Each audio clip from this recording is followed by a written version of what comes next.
My advice? Don't come for Christmas, my mother said, her voice as calm as ever. We'll just pretend we don't know you. It'll be easier that way. I stood frozen in my kitchen, a tin of homemade fudge still in my hands, wrapped carefully the night before. The smell of cinnamon and cocoa lingered in the air, the gift tags already written. My bag was packed. My train ticket had been booked 2 weeks ago. And yet there I was staring at the tile floor, while her words echoed through me like a hollow bell. She didn't sound angry. She didn't even sound emotional, just practical.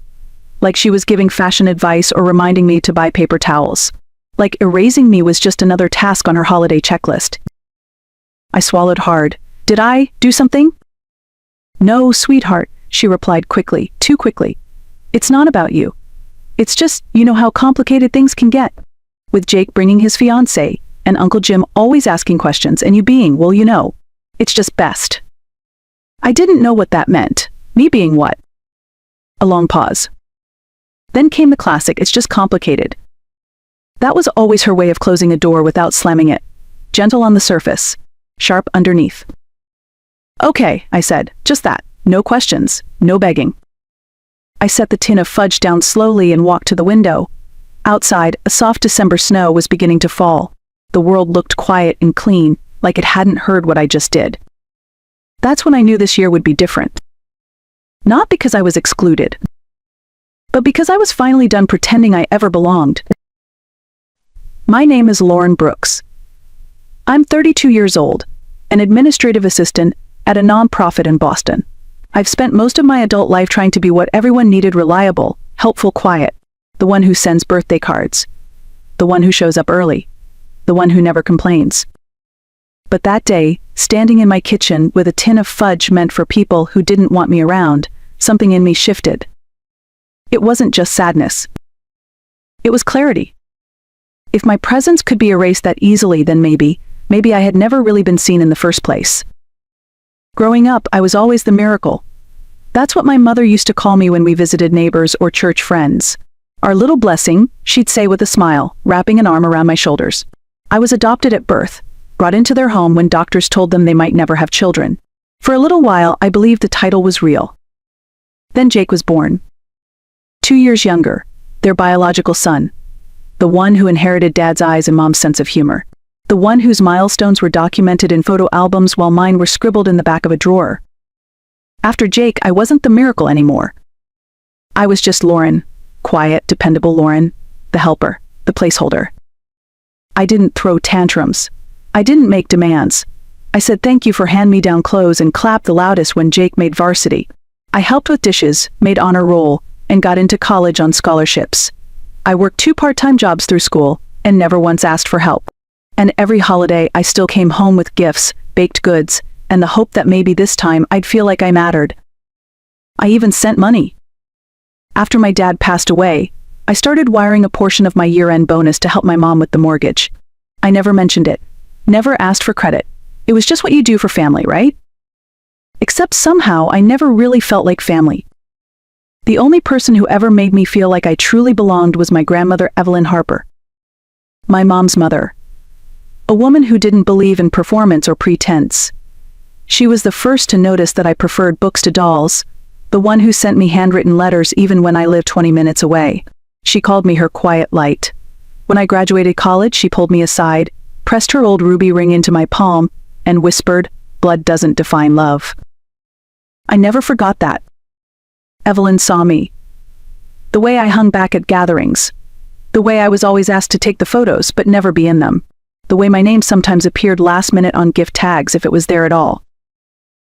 In her house, I wasn't an accessory. I wasn't a problem to explain away. I was just me.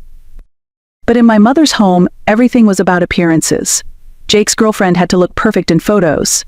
Uncle Jim's new partner had to be impressed. Everything had to be curated and controlled. And I was the awkward piece that didn't fit the image. Single, childless, adopted, quiet. So when my mom said not to come this year, I didn't fight. Because deep down, I'd always known I was only family when it was convenient. And that kind of love wasn't really love at all. After I hung up that day, I didn't cry. I didn't scream or break anything or call a friend to vent. I just stood there, in the soft glow of my apartment's Christmas lights, listening to the silence settle like dust. It wasn't the silence of loneliness. It was the silence of recognition. I had spent 32 years trying to be small enough to fit, polished enough to be included, quiet enough to avoid being a burden, and now, finally, they had said out loud what they'd been showing me all along. I wasn't really one of them, and they didn't want to pretend otherwise anymore. So I didn't either. I walked over to my laptop and opened my banking app. The monthly transfer I sent to my mother for utilities? Cancelled. The grocery gift card I had scheduled to arrive on Christmas Eve? Voided. The engraved leather planner I'd ordered for Jake, his initials already monogrammed? Returned. Not out of spite. Out of clarity. I was done pouring into a well that had no bottom. Done wiring my love into a space that never held it. I didn't post about it on social media. I didn't send a pointed email. I didn't even tell anyone. I just stopped. Quietly. Deliberately. For the first time in my life, I allowed the silence to grow, and I didn't rush to fill it. In the days that followed, I avoided the usual holiday rituals. No tree. No sugar cookies. No reruns of It's a Wonderful Life. Instead, I cleaned out drawers, rearranged my bookshelves, went on long walks through the frozen neighborhood park. I watched the kids down the street build snowmen, and noticed something unexpected. I didn't feel left out. I felt free. It wasn't that being uninvited didn't sting. It did. But choosing not to go back, that was power. That was the part they hadn't anticipated. They thought I'd be hurt. They thought I'd beg. But instead, I found something else, something no one had ever offered me during the holidays: peace. I stopped performing. I stopped trying to earn a space at their table. I stopped waiting for a seat to open up. Instead, I sat on my own couch, cup of peppermint tea in hand, legs curled under a blanket I'd crocheted myself, and felt the warmth of something I couldn't name. It was the beginning of the end. Not a family, but of the role they'd assigned me. The convenient daughter, the silent supporter, the one who would never make waves. That version of me. She didn't live here anymore. It was the morning of December 29th when my phone rang again. I was curled up on the couch, watching snow drift past the window. The holidays were officially over, and for the first time in years, I wasn't recovering from some kind of emotional whiplash. I was just still. The caller ID showed an unknown number, but it had a local area code. I hesitated for a moment, then picked up. "Miss Brooks?" a calm, professional male voice asked. "Yes, this is she. My name is Thomas Callahan. I'm an attorney handling the estate of Miss Evelyn Harper, your grandmother." I sat up, instantly alert. "I hope I'm not disturbing you," he said. "I attempted to contact your mother first, but she didn't answer. I'd like to schedule a meeting with you. There's a matter in Mrs. Harper's will that concerns you directly." I blinked, unsure how to respond. I thought her affairs were already settled. The funeral was weeks ago. "There was an addendum," he explained. "A sealed document that Mrs. Harper requested be opened only after the holidays. It names you as the primary beneficiary." I couldn't speak for a moment. "Would you be available this afternoon?" I said yes. A few hours later, I walked into a quiet office with dark wood walls and a grandfather clock ticking softly in the corner. Mr. Callahan greeted me with a warm handshake and motioned for me to sit. He slid a folder across the desk. "These are certified copies of your grandmother's will and the addendum. She made several revisions in the last few months of her life." I opened the folder and scanned the documents, expecting maybe a few heirlooms or a note. But then one line stopped me cold. "All assets, including the residence at 724 Hemlock Lane, and all financial holdings, totaling $820,000, are to be inherited solely by Lauren Brooks, my granddaughter, not by blood, but by love and loyalty. I pressed my hand to my mouth. "She left everything to me?" "She did," Mr. Callahan confirmed gently. "There's more." He handed me a second sheet of paper, a handwritten letter in my grandmother's elegant cursive. "If Lauren is ever made to feel like she does not belong, if she is excluded, diminished, or made invisible by this family, let this inheritance be my answer. She was always mine. And I want the world to know it. This gift cannot be contested or divided. Let no one benefit from her pain." I stared at the page, the words blurring through my tears. She had known. She had seen it all. The way I was always in the background. The things no one ever said aloud but always showed in silence. The patterns I had tried for so long to excuse. She saw. And in the end, she gave me not just her home but something deeper. She gave me proof that I had been loved. Fully, quietly, unconditionally. By the time I got home from Mr. Callahan's office, I had 5 missed calls from my mother and 3 text messages from Jake. All with the same tone, shocked, confused, and carefully worded to sound concerned. "Mom, why didn't you tell us? We could have discussed this. You knew Grandma was sick." "Jake, there has to be some mistake. Grandma would never leave us out. Not unless someone influenced her." I didn't respond. The next morning, there was a knock at my door. I knew who it was before I even looked through the peephole. My mother stood there in a pristine winter coat, pearls at her neck, her expression a mix of hurt and expectation. Jake stood just behind her, arms folded, jaw tight. I opened the door but didn't invite them in. "We just want to talk," my mom said, as though I were the one who had shut them out. She launched into it immediately. She was confused, Lauren. She hadn't been herself for months. Maybe the lawyer misunderstood something. "Maybe you did?" "She wrote it," I said softly. "By hand. And she meant every word." Jake stepped forward, red-faced. "So what, you're just going to keep everything? The house, the money? You think that's fair?" I looked at him. At the brother who never visited Grandma unless it was for a holiday photo.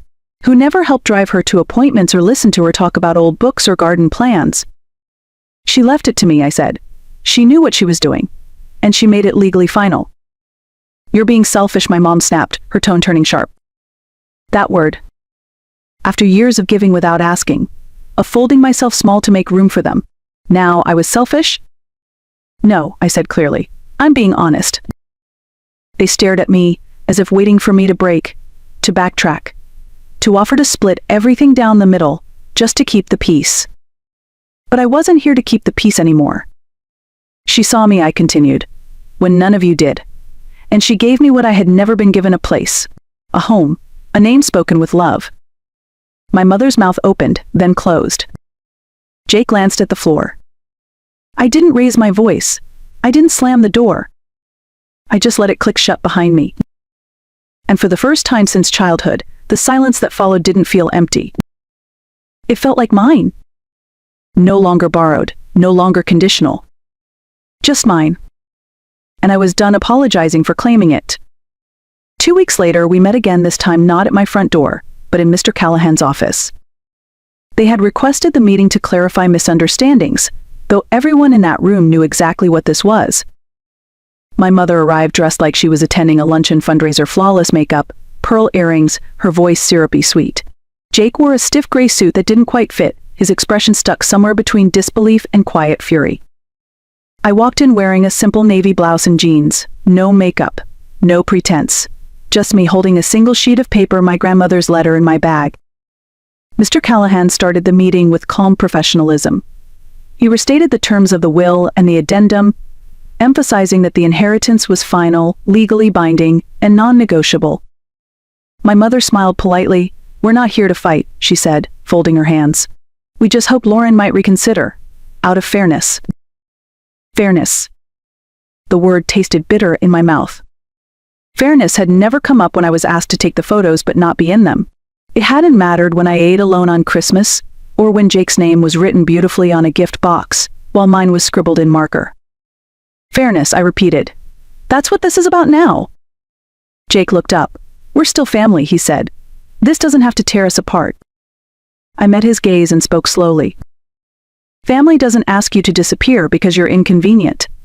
Family doesn't pretend you don't exist to avoid awkward conversations. Neither of them had a response. I continued. "I spent 30 years trying to earn a seat at a table I was never really invited to. And now, I have my own. One that was built not on obligation but on love. One that my grandmother made for me with her words, her home, and her trust." Mr. Callahan glanced at me, then reached for the letter. I offered him the original handwritten note from Evelyn. My mother opened her mouth again, but I raised a hand gently. "I won't contest anything," I said, "but I also won't forget." Then I stood. That was it. No yelling, no drama. Just truth. I walked out of that office not as someone who had won something but as someone who had finally stopped losing. Stopped fighting to be seen. Stopped shrinking to make others more comfortable. And in that quiet ending, I found something far more powerful than revenge. I found peace. Not the kind you earn. The kind you claim. That spring, I moved into the house on Hemlock Lane. It was smaller than I remembered from childhood visits, but it felt warmer somehow, like the walls had been waiting for me. The hardwood floors creaked in the same places. The kitchen still smelled faintly of lavender and cinnamon, just like Evelyn's baking.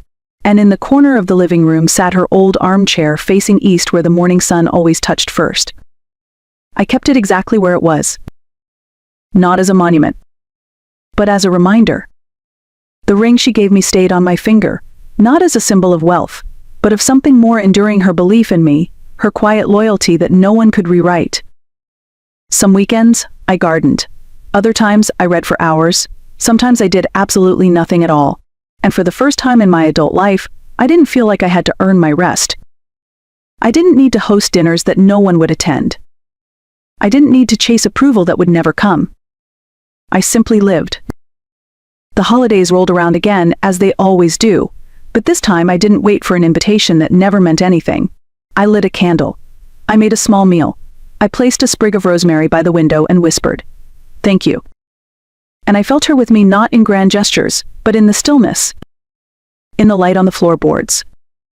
In the tea kettle warming again on the stove. In the space I no longer had to fight for.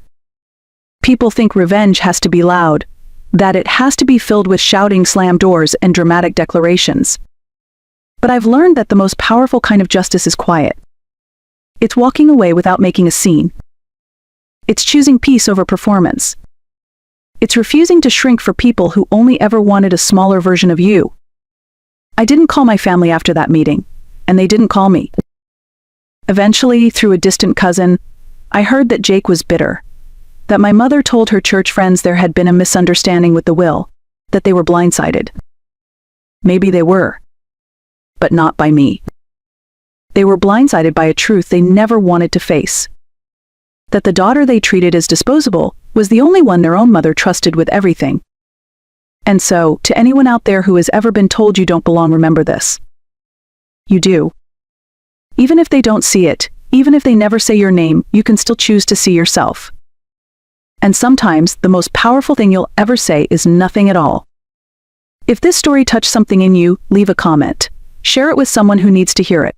And don't forget to like and subscribe, because your voice, no matter how quiet, carries power.